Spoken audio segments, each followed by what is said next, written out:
We have seen Aljunied GRC fall to the Workers' Party. And PAP MPs and ministers of that time were mentioning that the quality of PAP government will fall down if Aljunied lost. If they lost Aljunied to the opposition. I think this is not true. The quality of PAP MPs have been falling for the last 10 years, even before Aljunied fell. Do you think the current ministers in parliament and the MPs are of quality?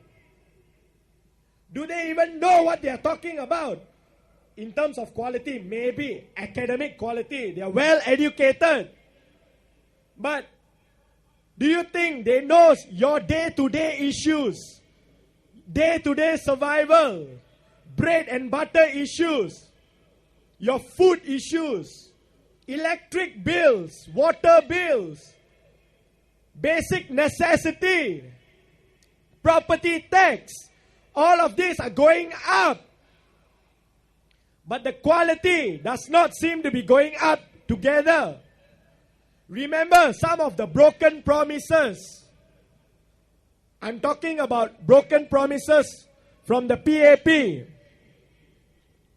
They promised you, we will listen to you at the last general elections. Have you been listened to?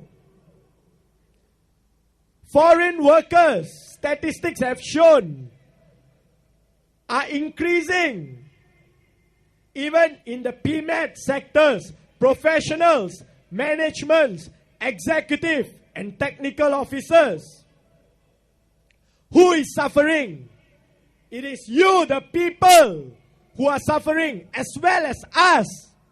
We do not speak as politicians. We speak as one of you, citizens of Singapore, voters of Punggol East. Who is affected?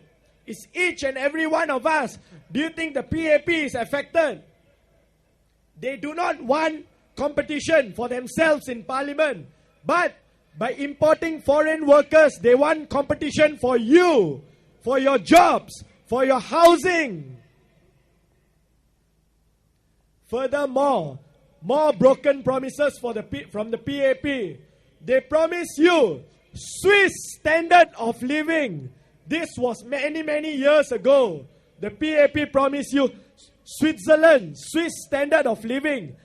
But they have only delivered Swiss cost of living. Mind you, the cost of living and standard of living are two different things. Our cost of living is very high, but our standard of living is not good at all. It's going down the drain.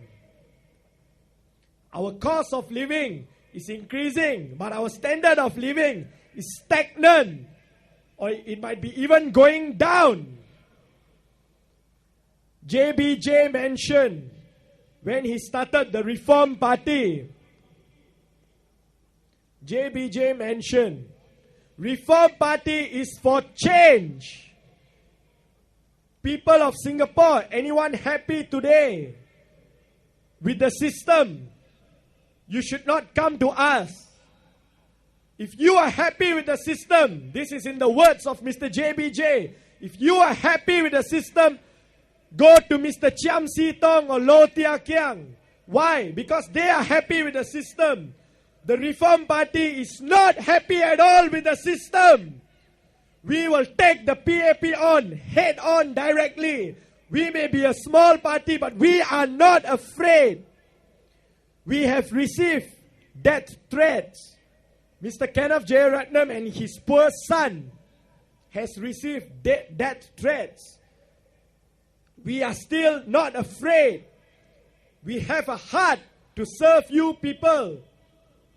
My experience knowing JBJ, 1997, I was just 9 years old when Mr. J.B. Jeyaretnam contested in the Cheng San GRC, which this ward was part of back then. Mr. Tang Liang Hong was with him. I was just a little boy. My parents brought me to the rally to watch. That day, I knew which side I would be on. That very day, I knew that I would be on the side of change for Singapore, for residents, for the Singapore citizens and the future of all your children. I would be on the side of change. Change is inevitable. Change cannot be stopped. Change for the citizens and change for the better.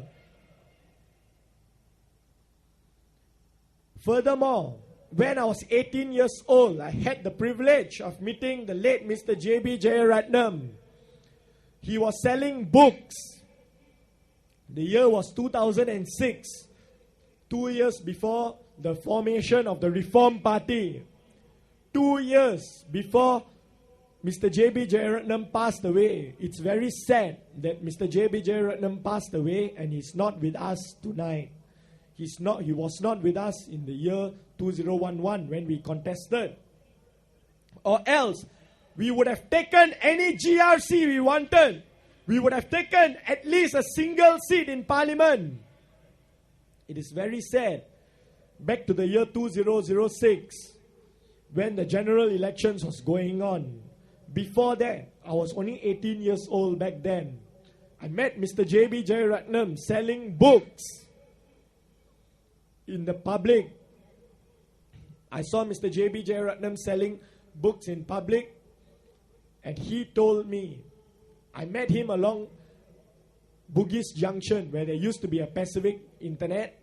I met him along Orchard Road as well as Raffles Place. Couple of occasions when I met him. One of these occasions, it's still very fresh in my mind.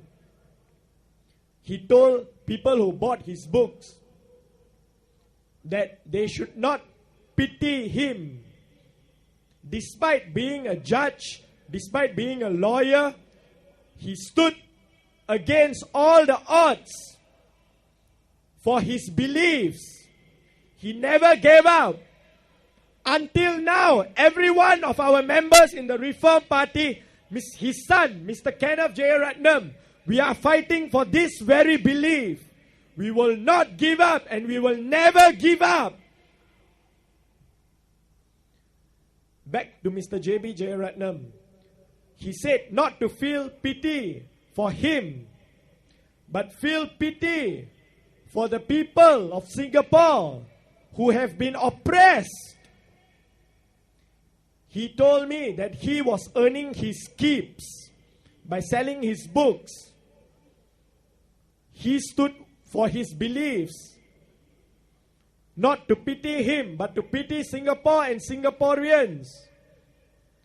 Mr. Kenneth Jeyaretnam, he has been away from Singapore for quite some time.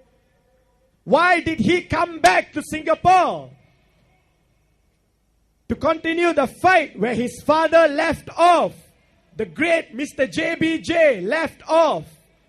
He passed away early.